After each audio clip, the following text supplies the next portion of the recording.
જય શ્રી કૃષ્ણ. સર્વ વૈષ્ણવોને મારા ભગવત સ્મરણ. વૈષ્ણવો, આપણે રોજની માફક 2 વાગ્યે લાઈવ થઈ ચૂક્યા છીએ વલ્લભ આખ્યાનના લાઈવ વાંચન અર્થે. અજ્ઞાનતિમિરાન્ધસ્ય જ્ઞાનાંજન શલાકયા ચક્ષુરુન્મીલિतं મેન તસ્મૈ શ્રી ગુરવે નમઃ. શ્રી વલ્લભાધીશ કી જય. શ્રી ગુસાઈજી પરમ દયાલ કી જય. વલ્લભ આખ્યાન અને એમાં 7મું આખ્યાન અને 7મા આખ્યાનની બીજી પંક્તિ છે. આપણે બધા જાણી રહ્યા છે કે ગોપાળદાસજી શું કહી રહ્યા છે. રંજનબેન જય શ્રી કૃષ્ણ. કૃષ્ણાબેન જય શ્રી કૃષ્ણ. સ્વાગત છે આપ સર્વ વૈષ્ણવોનું. નિલેશભાઈ જય શ્રી કૃષ્ણ. જ્યોત્સનાબેન જય શ્રી કૃષ્ણ. સ્વાગત છે આપનું પણ.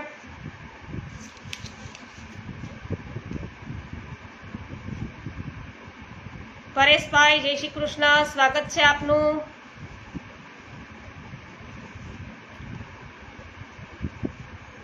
વેદ દધી મધ્ય નવનીત જે ભજન રસ મથિત માધુરી જીવે શ્રવણ પીધો. શ્રી ગુસાઈજીએ એ રસ પ્રગટાવ્યો તો ખરો, પણ એ રસનું દાન પુષ્ટિ જીવોને કેવી રીતે કર્યું? તો કહે છે કે એ રસને પોતાની વાણી દ્વારા પુષ્ટિ જીવોના કર્ણની અંદરથી હૃદયમાં પધરાવ્યો. ને આપણે ત્યાં 2 પ્રકારની સૃષ્ટિ, એક તો નાદ સૃષ્ટિ અને બિંદુ સૃષ્ટિ. તો બિંદુ સૃષ્ટિ એટલે શ્રી વલ્લભનો પરિવાર અને વૈષ્ણવો એ નાદ સૃષ્ટિ. નાદ સૃષ્ટિનો મતલબ એ કે જ્યારે પણ આપણા ઉપર કૃપા થશે ત્યારે સાંભળીને થશે. જ્યારે પણ રહસ્યને જાણીશું ત્યારે સાંભળીને જાણીશું. કારણ કે આ નાદ સૃષ્ટિ છે, વૈષ્ણવો છે એ બધી નાદ સૃષ્ટિ છે. જ્યારે શ્રી ઠાકોરજીએ વેણુનાદ કર્યો ત્યારે વેણુ વગાડતા વગાડતા પ્રભુને એટલો આનંદ થયો અને પ્રભુને આનંદ એટલો આવ્યો કે આનંદના રસમાં બિંદુઓ છે અધરામૃત સ્વરૂપે પ્રભુની વેણુના છિદ્રમાંથી બહાર છલકવા લાગ્યા. જ્યારે બિંદુઓ છલકાયા ત્યારે શ્રી સ્વામિનીજી આવ્યા અને પોતાની હથેલીઓ જોડી અધરામૃતના એ બિંદુ ધારણ કર્યા. એ બિંદુમાંથી જે પ્રગટ થયા એ વલ્લભકુલ. અને પ્રભુના વેણુનાદનું શ્રવણ કરીને જેઓ ભાગતા ભાગતા આવ્યા એ વૈષ્ણવ સૃષ્ટિ. એટલા માટે વૈષ્ણવોની ઉપર જ્યારે પણ કૃપા થશે ત્યારે સાંભળીને થશે. તો જેટલું સાંભળશો, ભલે ગમે એટલું વાંચો, પણ જેટલું શ્રવણ કરશો એટલો પુષ્ટિ માર્ગ છે એ કર્ણ દ્વારા હૃદયમાં સ્થાપિત થશે. જે દેવી જીવો હતા તેમણે પોતાના કર્ણના માધ્યમથી પુષ્ટિ માર્ગને પોતાના હૃદયમાં પધરાવ્યો. એટલે તો આપણે વચનામૃત છે એ સાંભળવા માટે કેટલા એકદમ સાવધાન થઈ જઈએ કે હમણાં કઈક કૃપા આપણા દ્વારા છે એ થશે આપણા પર. અને એક સોય અથવા તો ટાચડી પડે તો પણ અવાજ આવે એટલી શાંતિ છવાઈ જાય જ્યારે આપ શ્રી વચનામૃત કરતા હોય ત્યારે.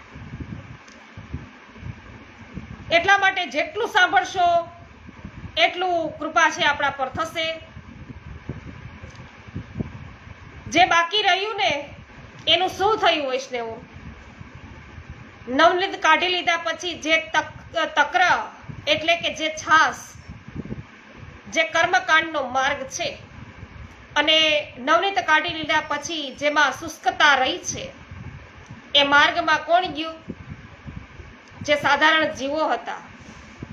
એમણે જોયું કે માખણ અને છાસ બંનેનો રંગ શ્વેત જ છે, સમાન રંગ છે, તેથી બંને સમાન છે.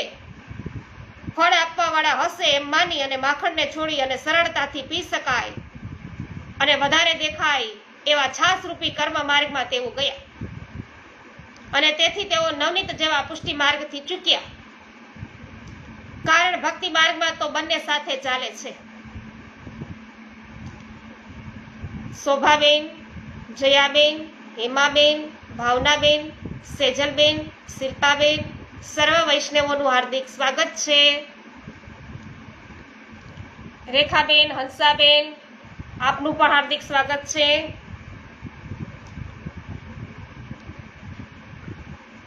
જ્યારે એક વૈષ્ણવ શ્રી ગુસાઈજીના દર્શન કરવા આવ્યા તો જોયું કે અંદર તો સાક્ષાત શ્રી ઠાકોરજી બિરાજે છે. તેમને થયું, અરે ગુસાઈજીના ઘરમાં તો પ્રભુ સાક્ષાત બિરાજે છે. જેવા બહાર આવ્યા તો જોયું શું, શ્રી ગુસાઈજી સંધ્યાવંદન કરતા હતા. જ્યારે આવી વૈદિક વિધિ કરતા જોયા ત્યારે એમના મનમાં પ્રશ્ન થયો કે શ્રી ગુસાઈજીના ઘરમાં સાક્ષાત પ્રભુ બિરાજે છે તો પછી આપ આ વૈદિક કર્મ કેમ કરે છે? શ્રી ગુસાઈજી કહે છે, આ ભક્તિ માર્ગ ગુલાબના ફૂલ જેવો છે, કર્મ માર્ગ એ કાંટાની વાડ જેવો છે. ગુલાબનું ફૂલ ઉગ્યું હોય અને એની રક્ષા કરવી હોય તો આસપાસ કાંટાની વાડ કરવી પડે. વાડ ન હોય તો ફૂલને કોઈ પણ ચોરી અને તોડીને લઈ જાય. માટે તમારા બદલે અમે બધું વૈદિક કર્મ કરી લઈએ છીએ, તમારા બદલે અમે બધું કરી લઈએ છીએ, તમારે વૈદિક કર્મ કરવાની જરૂર નથી એમ. ઈનાબેન, માધવભાઈ, રમીલાબેન, વલ્લભભાઈ, સર્વ વૈષ્ણવોનું હાર્દિક સ્વાગત છે. તો એટલા માટે અહીં કહેવામાં આવ્યું કે તક્ર સમાન કર્મ પથ સ્નેહ રસ હીન જે શ્વેત જાણી વિમુખ તાણી લીધો. જે પુષ્ટિ જીવનના અધિકારી ન હતા એમણે જોયું કે સમાન રંગ છે, સમાન ફળ આપનાર હશે એમ છેવટે પુષ્ટિ માર્ગ છોડી અને લૌકિક કર્મકાંડના માર્ગમાં ગયા. હું આમ કરીશ, આટલું કરીશ તો મને આપ મળી જશે. જીવનમાં બે પથ એક સાથે ચાલે છે. કઠોપનિષદમાં શ્રેય અને પ્રેયની વાત આવે છે. એક માર્ગ એવો છે જેમાં ચાલતા વાર લાગે છે પણ એમાં જે ફળ મળે છે તે હંમેશા તમારી પાસે રહેશે. અને બીજો છે એ શોર્ટકટ. તો શોર્ટકટ છે, હવે તમે તરત ફળ મળી પણ જાય પણ એ ફળ હંમેશા માટે ટકશે નહીં. આશ્રય અને પ્રેય બંને એક સાથે ચાલે છે. શ્રી મહાપ્રભુજીનો એક સંત સાથે સમાગમ થયો. બંને જણ પ્રભુના દર્શન કરવા જવાના હતા. શ્રી મહાપ્રભુજી કહે છે કે હું તો આ રાજમાર્ગથી ચાલીશ. સંત કહે છે કે આ જંગલમાંથી બીજો રસ્તો જાય છે એ ટૂંકો છે, તરત પહોંચી જવાશે. શ્રી મહાપ્રભુજી કહે કે ગમે તે હોય, આ માર્ગ ભલે લાંબો હોય, હું તો આ માર્ગેથી ચાલીશ. બંને જ્યારે ગયા ત્યારે સંત પહેલા પહોંચ્યા. શ્રી મહાપ્રભુજી પધાર્યા ત્યારે કહે છે કે જુઓ, મેં કહ્યું હતું ને કે આ જંગલનો માર્ગ છે એ ટૂંકો છે, હું તમારાથી પહેલા આવી ગયો ને. શ્રી મહાપ્રભુજી કહ્યું કે આપ તો મોટા સંત છો, પ્રભુના પરમ ભક્ત છો, આપની પાછળ જુઓ કોણ ઊભું છે. ભૂમિબેન, દેવજીભાઈ, કલાવતીબેન, જ્યોતિબેન, લાલજીભાઈ, રેખાબેન, સર્વ વૈષ્ણવોનું હાર્દિક સ્વાગત છે. શું કીધું કે આપ મોટા સંત છો, પરમ ભક્ત છો, હવે આપની પાછળ જુઓ કોણ ઊભું છે. સંતે પાછળ જોયું તો ત્યાં શ્રી ઠાકોરજી આપતા આપતા ઊભા છે. પરસેવે રેપઝેપ છે ઠાકોરજી. અરે આ શું છે, શું છે? શ્રી મહાપ્રભુજી કહે કે જ્યારે ભગવત ભક્તો પ્રભુના દર્શન કરવા જતા હોય ત્યારે જેટલી ઉતાવળ એમને હોય એના કરતાં વધારે ઉતાવળ એમના પ્રભુને એમને મળવાની હોય. જ્યાં મનમાં પ્રભુને મળવાનો સંકલ્પ કરે કે પ્રભુ ભાગતા ભાગતા એમની પાસે આવી જાય. પ્રભુ એ ચિંતા કરે. શું ચિંતા કરે છે? કે મારા ભક્તને કોઈ તકલીફ ના પડે. જુઓ, હું રાજમાર્ગે આવ્યો તો પ્રભુને શ્રમ ન પડ્યો અને તમે કાંટાવાળા માર્ગે આવ્યા તો પ્રભુને ચિંતા થઈ કે મારા દર્શન કરવા આવી રહ્યો છે. એના પગમાં ક્યાંક કાંટો ન વાગી જાય. તેથી જ તમે ચાલતા ચાલતા આવતા હતા ત્યારે રસ્તાના કાંટા અને પથ્થર હટાવતા પ્રભુને કેટલો શ્રમ થયો છે. એટલા માટે આપણે જ્યારે જ્યારે પણ પ્રભુને મળવાનો સંકલ્પ કરીએ ત્યારે એવો પથ નિશ્ચિત કરીએ કે જેમાં પ્રભુને શ્રમ ન પડે, કારણ કે તે જ વખતે પ્રભુ પણ આપણને મળવાનો સંકલ્પ કરે છે. અહીં કહે છે કે તક્ર સમ કર્મપથ સ્નેહરસહીન જે શ્વેત જાણે વિમુખ તાણી લીધો. એટલે તો વાત આવે, મીરાબાઈ અને અજબ કુંવરબાઈ બંને બહેનો છે, બંને ભક્ત છે, પણ મીરાબાઈની ભક્તિથી પ્રભુને શ્રમ પડ્યો અને અજબ કુંવરબાઈની ભક્તિથી પ્રભુ પ્રસન્ન થયા અને એમની જ કોટડીની અંદર શ્રીજી બાવા હજુ હાલ પણ બિરાજે છે. તો એમનો મહિમા અનેરો છે વૈષ્ણવ. તો જ્યાં પ્રભુને શ્રમ ન પડે એ ખાસ જોવાની વાત છે. અહીં મીરાબાઈ છે એટલી ભક્તિ કરે છે, એમના ભક્તિથી પણ પ્રભુ પ્રસન્ન તો છે જ, પણ એમના માટે પ્રભુને ઝેરના કટોરા પ્રભુને પોતાને પીવા પડ્યા છે. કારણ કે પ્રભુ હંમેશા ભક્તને વારે હોય છે, ભક્ત માટે પ્રભુ હંમેશા ચિંતિત હોય છે. એટલે એવો માર્ગ પસંદ કરવો કે જ્યાં પ્રભુને ક્યારેય પણ શ્રમ ન પડે, જ્યાં પ્રભુના જ સુખનો વિચાર થતો હોય, એ પુષ્ટિ માર્ગ છે વૈષ્ણવ. જ્યાં આપણે આપણું સુખ વિચારવાનું નથી, માત્ર પ્રભુનું સુખ વિચારવાનું છે. સૂર્યકાંતભાઈ, ગોગન નકુમભાઈ, પરસોત્તમભાઈ, પારુલબેન, જય શ્રી કૃષ્ણ. તો વાત એવી થઈ વૈષ્ણવો આપણે કે જ્યારે આપણે પ્રભુને મળવાનું વિચારીએ છીએ ત્યારે પ્રભુ પણ આપણને મળવા ઉતાવળા થાય છે. અહીં કહે છે કે તક્રસ સમ, એ આપણે જોયું એમાં શું કહેવા માંગે છે કે આ કર્મપથ એવો છે કે જેમાં થોડું કંઈ કરીશું અને તરત ફળ તો મળશે.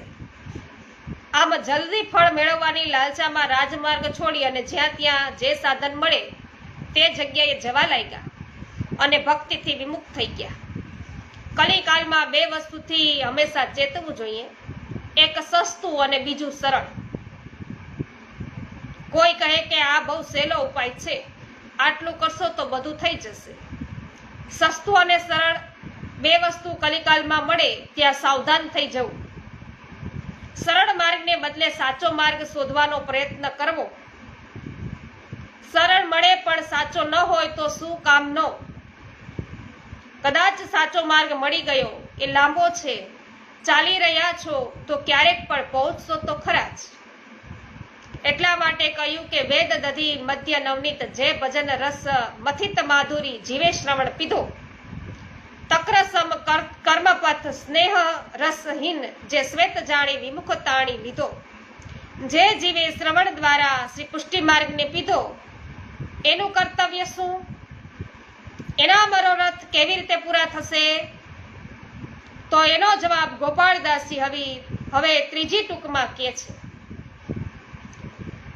કરશનભાઈ અને ગીતાબેન જય શ્રી કૃષ્ણ, કૈલાસભાઈ જય શ્રી કૃષ્ણ. એ ચરણ શરણ વિના લોક દસ ચાર માં કહો ને કેનો કાંઈ અર્થ સીધો. શું કહું ચતુર થઈ થઈ અને વિસ્તરે, ભજે નહીં પશુ જેમ વિષય કીધો. અહીં ગોપાળદાસજી કહી રહ્યા છે કે આ દિવ્ય પુષ્ટિ માર્ગમાં આવી તો ગયા, આ દિવ્ય પુષ્ટિ માર્ગની અંદર આવી તો ગયા. એ ભજન રસ શ્રવણ છે એના દ્વારા પીધો, પણ તમે સાચા પુષ્ટિ માર્ગીય ક્યારે કહેવાઓ? જ્યારે આટલી બાબતોમાં તમારી રુચિ હોય. કઈ બાબતોમાં રુચિ હોય? તો કે સૌથી પહેલા આપણા પુષ્ટિ પુરુષોત્તમમાં અનન્યતા હોય. એટલે શ્રી કૃષ્ણ, શ્રીનાથજી બાવા, તો આપણા આચાર્યોમાં શ્રદ્ધા હોય, આપણા દરેક વૈષ્ણવ પ્રત્યે પ્રીતિ હોય. તો આપણા આચાર્યોમાં એટલે કે શ્રી મહાપ્રભુજી ગુસાઈજી અને તેમના વંશજો, એમાં બધામાં આપણને શ્રદ્ધા હોય. અને દરેકે દરેક વૈષ્ણવ પ્રત્યે જ્યારે પ્રીતિ હોય, આપણા માર્ગના વિશેષ શબ્દો છે એના પ્રત્યે આદર હોય, આપણા માર્ગના પહેરવેશ માટે આપણને સન્માન હોય, આપણા માર્ગના રીત રિવાજ માટે આપણને અહોભાવ હોય, આટલી બાબતો હોય ત્યારે આપણે સાચા પુષ્ટિ માર્ગીય કહેવાય. આમ સૌથી પહેલા આપણા શ્રી ઠાકોરજી માટે અનન્ય ભાવ, આપણા આચાર્યો માટે પૂર્ણ શ્રદ્ધા, એમની વાણી ઉપર પૂર્ણ ભરોસો, આપણા વૈષ્ણવો માટે પ્રીતિ અને આપણા માર્ગના જેટલા પણ શબ્દો છે, પુષ્ટિ માર્ગની જે વિશિષ્ટ લેંગ્વેજ છે, એ વિશિષ્ટ શબ્દો છે. વળી વિશેષમાં એ છે કે દરેક વસ્તુને સન્માન અપાય છે, દરેકની પાછળ જી લાગે છે. લોટીજી, જવારીજી, બંટાજી, માલાજી. આપણે ત્યાં દરેક વસ્તુ સ્વરૂપાત્મક છે, ભાવાત્મક છે, પ્રભુની લીલામાં ઉપયોગી છે. પ્રભુ લીલા ઉપયોગી દરેક વસ્તુ આપણે માટે સન્માનનીય થઈ જાય છે. આમ ઠાકોરજીમાં અનન્ય ભાવ, ગુરુના વચનમાં શ્રદ્ધા, વૈષ્ણવો માટે પ્રીતિ, પુષ્ટિ માર્ગીય શબ્દો માટે સન્માન જોઈએ.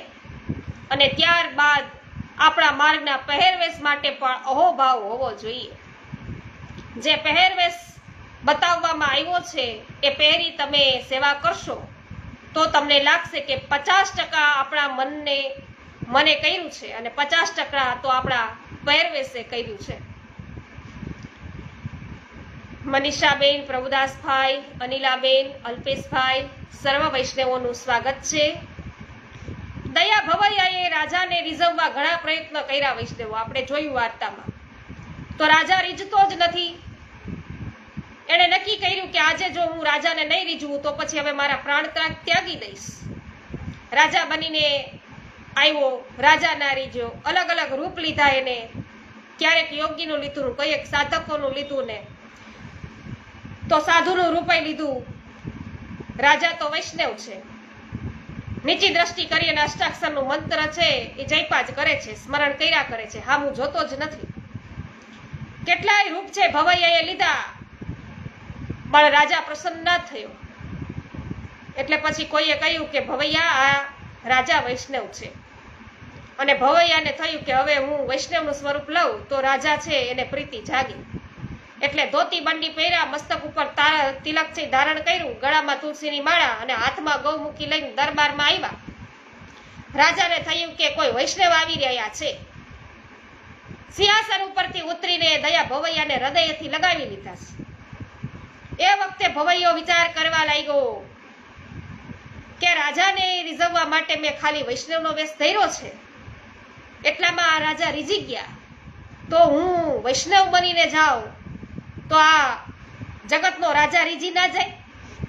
અત્યારે ખાલી વેશ ધારણ કરી અને આ લૌકિક રાજા છે એને રીઝવી દીધા છે, તો સાક્ષાત વૈષ્ણવ બની જાય તો પછી જગતના રાજા છે, જગન્નાથ છે, એ રીઝી ન જાય. માત્ર વૈષ્ણવતાનો વેશ લેતા માત્રથી જ રાજા છે રીઝીને દોડીને આવ્યો, મને ભેટી પડ્યો. જો વૈષ્ણવ બની જાઓ તો આ રીતે મારા પ્રભુ પણ રીઝે. અને માર્ગના પહેરવેશ માત્રથી પણ આવું દુર્લભ કાર્ય થયું છે. તેથી આપણે આપણા પહેરવેશ માટે સન્માન તો હોવું જરૂરી જ છે. આરસી વડાલિયા, ઉષાબેન, કુસુમબેન, સર્વનું હાર્દિક સ્વાગત છે. જય હો કૃષ્ણાબેન. વળી પુષ્ટિ માર્ગના જે કોઈ રીત રિવાજ છે અને એના માટે પણ આપણને પૂર્ણ સન્માન છે. ને વૈષ્ણવો ક્યારે પણ ઉત્સવ હોય એટલે આપણે કેવા સુંદર રીતે પીળી અને કેસરી સાડીઓ પહેરીને બહેનો છે જઈએ, હવેલીએ પહોંચી જઈએ. કારણ કે ખબર છે કે પ્રભુને શું પસંદ છે, આ પ્રભુનો ઉત્સવ છે, એના લાયક વસ્ત્રો છે આપણે ધારણ કરીએ. તો માર્ગના પહેરવેશ માત્રથી પણ આટલું દુર્લભ એવું કાર્ય થયું છે. તેથી આપણે આપણા પહેરવેશ ઉપર તો અવશ્ય સન્માન હોવું જ જોઈએ. વળી પુષ્ટિ માર્ગના જે કોઈ રીત રિવાજ છે એના માટે પણ આપણને પૂર્ણ સન્માન હોય. આ બધું હોય તો આપણે પુષ્ટિ માર્ગનું અનુસરણ કરી રહ્યા છીએ એમ કહી શકાય. ખાલી બ્રહ્મ સંબંધ લઈ લીધું, દર પૂનમે નાથદ્વારા જવાનું એવો નિયમ લીધો અને કહીએ કે અમે વૈષ્ણવ છીએ, તો આમ વૈષ્ણવ ન થવાય. ઉપર કહી તે પાંચે બાબતો આવે ત્યારે સાચા અર્થમાં પુષ્ટિ માર્ગનું અનુસરણ આપણે કરી રહ્યા છીએ એમ કહી શકાય. એમાંથી એક પણ ઓછી ન થવા દેવાય વૈષ્ણવો. 5 બાબત કીધી છે એમાંથી. તો આ જ બાબત આ કડીમાં કે છે, તમે પુષ્ટિ માર્ગમાં આવી તો ગયા, પણ શ્રી ગુસાઈજીના ચરણોમાં આશ્રય કર્યો નથી. તો આ માર્ગમાં આવીને તમે 14 લોકમાં ફરો, પછી લોક દશા 4માં ફરો, એટલે કે 14 ભુવનમાં ફરશો, તો ક્યાંય તમે એવો કોઈ તમને દેખાશે નહીં કે જેણે શ્રી ગુસાઈજીનો આશ્રય ના કર્યો હોય અને પુષ્ટિ ફલ છે એનું દાન થયું હોય. ઋષિકભાઈ, મંગલાબેન, રસિકભાઈ, અશ્વિનભાઈ અને કુસુમબેન, સર્વનું હાર્દિક સ્વાગત છે. શ્રી ગુસાઈજીનો આશ્રય લીધા વિના, આધાર લીધા વિના, એમની કૃપા પ્રાપ્ત કર્યા વિના આ પુષ્ટિ જીવોને પુષ્ટિ ફળ મળી જ શકતું નથી. કોઈ કહે કે તમે કહો છો કે શ્રી ગુસાઈજીનો આશ્રય કર્યા વિના ભગવત પ્રાપ્તિ થઈ ન શકે, તો સારસ્વત કલ્પમાં જે ગોપીજનો હતા તેમને ભગવત પ્રાપ્તિ કેવી રીતે થઈ હતી? તો ગોપાળદાસજી કહે છે કે સારસ્વત કલ્પમાં જે નંદનંદન હતા, જેમની કૃપાથી ભગવત પ્રાપ્તિ થઈ હતી, એ નંદનંદન અને આ ગુસાઈજી એ બેમાં ભેદ છે જ નહીં. એ બંનેમાં ભેદ થોડો છે. એ વખતે એમની કૃપાથી ભગવત પ્રાપ્તિ થઈ હતી અને આજે આ કલિકાલમાં પણ એમની કૃપાથી જ ભગવત પ્રાપ્તિ થાય છે. ભક્તોને એ કૃપાનું દાન છે થઈ રહ્યું છે. આજે પણ શ્રી ગુસાઈજી પ્રભુ ચરણના ચરણારવિંદનો આશ્રય ન કરે તો એ કૃપાબળ મળી ન શકે. એટલા માટે તો કહ્યું છે કે શ્રી વલ્લભ અને શ્રી વિઠ્ઠલને જાણી ન શક્યા તો પછી આ પુષ્ટિ માર્ગમાં આવવું સાર્થક નથી. માટે ઘણી વાર વૈષ્ણવ જણો છે ગાય છે કે શ્રી વલ્લભ વિઠ્ઠલ હરિ નવ જાણ્યા, તેણે સર્વસ્વ ખોયું રે. શું લાવ્યા શું લઈને જાશો, વારંવાર વહેવાયા રે. પુષ્ટિ માર્ગમાં જે જને આવ્યા, વિશ્વાસે ના વર્ત્યા રે. વલ્લભ વિઠ્ઠલ હરિ નવ જાણ્યા, તેણે સર્વસ્વ ખોયું રે. તો આ પુષ્ટિ માર્ગમાં આવી તો ગયા, શ્રી હરિને ના જાણ્યા, શ્રી મહાપ્રભુજીને ના જાણ્યા, ગુસાઈજીને ના જાણ્યા, તો એવું થાય કે આગળ છે એ મીંડા લાગતા ગયા પણ પાછળથી એકડો ચાલ્યો ગયો. એકડા વગર વધારેલા જે મીંડાની કોઈ કિંમત રહે. આરસી વઘાસિયા, વિલાસબેન, ગીતાબેન, સ્વાગત છે આપનું.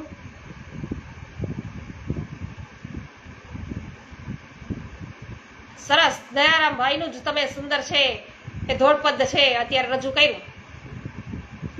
બાનું બળ્યું રે, શ્રી કૃષ્ણ રાધા વરનું, બહુ સુંદર. તો પછી હવે એકડા વગર છે મીંડાની કોઈ કિંમત રહે નહીં. એમ શ્રી વલ્લભ શ્રી વિઠ્ઠલ શ્રી હરિને ન જાણીએ ત્યાં સુધી આગળના મીંડાનું કોઈ મોલ રહેતું નથી. તેથી જ કહે છે કે સેવાનું ફળ સેવા થાશે, ઋતુ પ્રમાણે મેવા રે. સંપત પ્રમાણે સમર્પી લેજો, તેનું નામ તો સેવા રે. શ્રી વલ્લભ વિઠ્ઠલ હરિ ન જાણ્યા, તેમણે સર્વસ્વ ખોયું રે. સેવા કરશે પાખંડ ધરશે, તે અથડાતા ફરશે રે. વાહ ભાઈ વાહ. ભાન વિના જે ભક્તિ કરશે તે પથ્થર કેમ તરશે રે. વલ્લભ વિઠ્ઠલ હરિ નવ જાણ્યા, તેણે સર્વસ્વ ખોયું રે. આ જ રીતે ગોપાળદાસજી પણ કહે છે કે એ ચરણ શરણ વિના લોક 10-4માં કહો ને કોના કઈ અર્થ સીધો. પુષ્ટિ માર્ગમાં આવી તો ગયા પણ શ્રી વલ્લભ વિઠ્ઠલને જાણી ન શક્યા અથવા બંનેને અલગ અલગ જાણ્યા તો સમજી લો કે આ ભૂતલ ઉપર આવીને પણ તમે વ્યર્થ, આપણો અવતાર છે વ્યર્થ ગયો છે. ભૂતળ ઉપર આવી પણ વ્યર્થ થઈ ગયા. આગળ કહે છે કે મીઠું બોલે ને આચરણ ખોટા, તેને તો ખર કહીએ રે. આવું કબીર પણ બહુ કહે હો. અને માધવ દાસ તો એટલું માગે તેનો સંગ ન કરીએ રે. વલ્લભ વિઠ્ઠલ હરિ નવ જાણ્યા, તેણે સર્વસ્વ ખોયું રે. તેણે સર્વસ્વ ખોયું. જ્યારે વૈષ્ણવ માર્ગમાં આવીને શ્રી ગુસાઈજી પ્રભુ ચરણનો આશ્રય કરે, અને આશ્રય કર્યો ક્યારે કહેવાય? જ્યારે ચરણારવિંદમાં દ્રઢ અનન્યતા થઈ જાય, પ્રભુને લાગે કે આ મારા જ છે, ત્યારે માનવું કે આ ચરણારવિંદનો આશ્રય છે દ્રઢ થયો. વૈષ્ણવ અનન્યતાનું વ્રત જ્યારે લઈ લે ત્યારે માનવું કે તેણે ચરણારવિંદનો દ્રઢ આશ્રય થયો.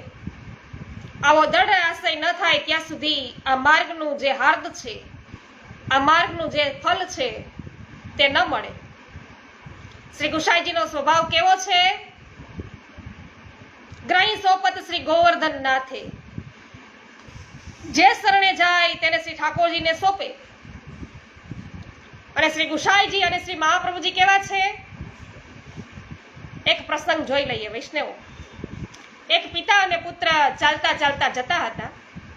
રસ્તામાં બ્રિજ આવ્યો, એટલે પુલ. તો બ્રિજ તૂટેલો હતો અને છોકરાએ કહ્યું કે પિતાજી મારો હાથ પકડી લો. પિતાજી કહે છે કે તારે મારો હાથ પકડવો જોઈએ, એને બદલે એમ કે છે કે તમે મારો હાથ પકડી લ્યો. તું નાનો છે કે હું નાનો છું? છોકરો કે છે કે બ્રિજ તૂટેલો છે, એ હલવા લાગશે તો કદાચ મેં પકડેલો હાથ છે એ છૂટી જશે, પણ જો આપે મારો હાથ પકડ્યો હશે તો મને વિશ્વાસ છે કે હું ગમે એટલો વિચલિત થઈશ, આપ મારો હાથ કદી નહીં છોડો. કેટલી સુંદર વાત કરી છે. એમાં માર્ગમાં શ્રી ગુસાઈજી પ્રભુ ચરણનો આશ્રય કરીએ અને શ્રી ગુસાઈજી જ્યારે હાથ પકડે ને ત્યારે આ જીવ આ ભવસાગરમાં ગમે એટલો વિચલિત થાય, આ સંસારમાં એવી કોઈ ઘટના ઘટે કે એનો આશ્રય છે ડગવા લાગે, તો પણ શ્રી ગુસાઈજી તો ગ્રહી સોપત શ્રી ગોવર્ધન નાથે. શ્રી ઠાકોરજી એનો હાથ પકડાવી દે છે. જો એ હાથ છે ઠાકોરજીને પકડાવી જ દે છે, સોંપી દે છે ઠાકોરજીના હાથમાં આપણો હાથ, અને એ કદી છૂટતો નથી. આપણે છોડીને ભાગવા માંગીએ પણ નથી છૂટવા દેતા. શ્રી ગુસાઈજીની એટલી કૃપા છે, એટલે ઠાકોરજી ક્યારેય પણ આપણો હાથ છે છોડતા નથી. અને એવું આપણે ગુલાબદાસ છે એમાં પણ જોયું કે હવે અહીંયા ગુલાબદાસ કોઈ નથી, અહીંયા ગુલાબ ખાન છે. કારણ કે એક વખત તો શ્રી ગુસાઈજીની એના પર કૃપા થઈ ગઈ છે, અને એક વખત આપણે એમને ઠાકોરજીના હાથે સોંપી દીધેલા છે ગુલાબદાસને, અને ભટકી ગયા તો ગુસાઈજી છે એને ભટકેલા છે હવે પાછા વાળે છે. એક વૈષ્ણવને મોકલે છે અને એનો ઉદ્ધાર કરાવે ને પાર લે છે, ઉદ્ધાર કરાવે પાર. એવા શ્રી ગુસાઈજી પરમ દયાળુ. માટે કહ્યું કહો કેનો કાંઈ અર્થ સીધો. શ્રી ગુસાઈજીથી દૂર જઈને કયો એવો જીવ, કયો એવો પુષ્ટિ જીવ છે કે જેને પુષ્ટિ ફળની પ્રાપ્તિ થઈ હોય. અને આગળ કે છે કે શું કહું ચતુર થઈ અને વિસ્તરે ભજે નહીં પશુ જેમ વિષયે કીધું. ગોપાળદાસજીને અહીં એવા મનુષ્ય ઉપર હસવું આવે છે કે જે પુષ્ટિ માર્ગમાં આવીને શ્રી ગુસાઈજીનો આશ્રય કરી શકતો નથી. પોતાને ચતુર માનીને, પોતાને સર્વ સામર્થ્યવાન માનીને એવી રીતે ભમી રહ્યો છે, તે પોતે તો ભટક્યો છે અને બીજાને પણ ભટકાવે છે. શ્રી મહાપ્રભુજી ગહેવર વનમાં પધારતા હતા ત્યાં શું જોયું? એક અજગરને ઘણી કીડીઓ ખાઈ રહી હતી. આ સેવકો એનું કારણ પૂછે છે તો શું કહ્યું કે આ અજગર મહંત હતો અને આ બધી કીડીઓ એ એના ચેલા હતા, એટલા માટે એને ખાઈ રહ્યા છે કે પોતે તો તરી ન શીખ્યા અને અમને પણ ડૂબાડ્યા. તમે પ્રભુના થઈ ન શીખ્યા અને અમને પણ થવા ન દીધા. આમ કહી અને બદલો લઈ રહ્યા છે. માટે ગોપાળદાસજી કે છે શું કહું ચતુર થઈ અને વિસ્તરે ભજે નહીં પશુ જેમ વિષય કીધો. પ્રભુનો થઈ શકતો કેમ નથી? તો કહે છે કે વિષય રસને એટલો માણ્યો છે કે પ્રભુ મધુર લાગતા નથી. જુઓ કોઈ મીઠી વસ્તુ જ્યારે કડવી લાગે ત્યારે માનવું કે તબિયત સારી નથી, માંદગી આવી છે અને ડોક્ટર પાસે જઈ અને ઈલાજ કરાવવાની જરૂર છે. એમ અહીં ગોપાળદાસજી પણ કહી રહ્યા છે કે માર્ગમાં આવીને શ્રી ગુસાઈજીના ચરણનો આશ્રય કરી શક્યા નથી, તો માનવું કે આ જીવ છે એ બધાય માંદા છે, એને ઉપાયની ઉપચારની જરૂરિયાત છે. શ્રી ગુસાઈજીના ચરણારવિંદ પકડી ન શક્યા, એમનો આશ્રય કરી ન શક્યા, તો માનવું કે આ રોગીને હવે ઈલાજની જરૂર છે. જેણે વિષય રસ છે એ પીધો છે, અને એવા ઈલાજ કરવાવાળા પણ મળી જાય છે, અને પોતાને પણ ટ્રીટમેન્ટની તાત્કાલિક જરૂર હોય. એક માણસને કાનમાં દુખતું હતું, એ કાન ચેક કરાવવા કાનના ડૉક્ટર પાસે ગયો. ત્યાં મોટા અક્ષરે બોર્ડમાં એવું લખ્યું હતું કે મોટેથી બોલજો, ડૉક્ટરને ઓછું સંભળાય છે. લે, તો આમ આપણે જે અવસ્થામાં હોય એવા લોકો પણ આપણને સામેથી જ મળી જાય. ભૂતને પીપળા જડી જાય. તો માણસ પાછો ભટકેલો હોય તો વધારે ભટકારનારા એને મળી જાય. ક્યાંક અટક્યા હશે તો એને દ્રઢ રીતે ત્યાં અટકાવી જ રાખવા વાળા એને મળી જશે. જેવી આપણા મનની વૃત્તિ હશે એવું જ આપણને ગોતી લઈશું. તો યુટ્યુબ ઉપર પણ આપણે જઈએ, આપણે જે ગમે ને જ આપણે સર્ચ કરીને ગમે ને એમ કરીને ત્યાં પહોંચી જાય. પવનભાઈ, દામજીભાઈ, કૈલાસભાઈ, શીતલબેન, સ્વાગત છે આપનું.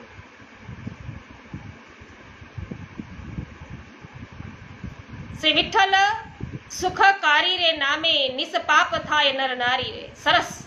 શ્રી વિઠ્ઠલના નામનું ઉચ્ચારણ કરો ને ત્યાં જ આપણે નિષ્પાપ થઈ જઈએ. સુંદર વાત કહી છે કૃષ્ણાબેન આપે. તો જેને વિષયનું પાન છે એ કરેલું હોય તેને અમૃત ક્યાંથી ભાવે. વાંદરાનો સ્વભાવ એકથી બીજી જગ્યાએ ને બીજીથી ત્રીજી ડાળીએ કૂદવાનો હોય, એમ આપણું મન પણ મરકટ જેવું ચંચળ છે, એક વિચાર ઉપર ટકતું જ નથી. એ રીતે સદા ચંચળ રહેતું જે માકડા જેવું મન છે આપણું, એને કોઈ મદિરાપાન કરાવી દે તો એની શું દશા થાય.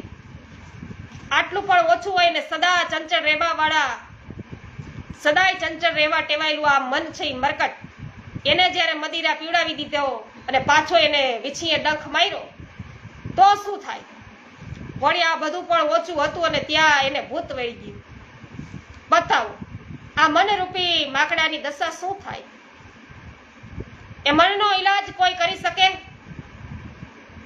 આપણા મનની દશા પણ કંઈક આવી છે.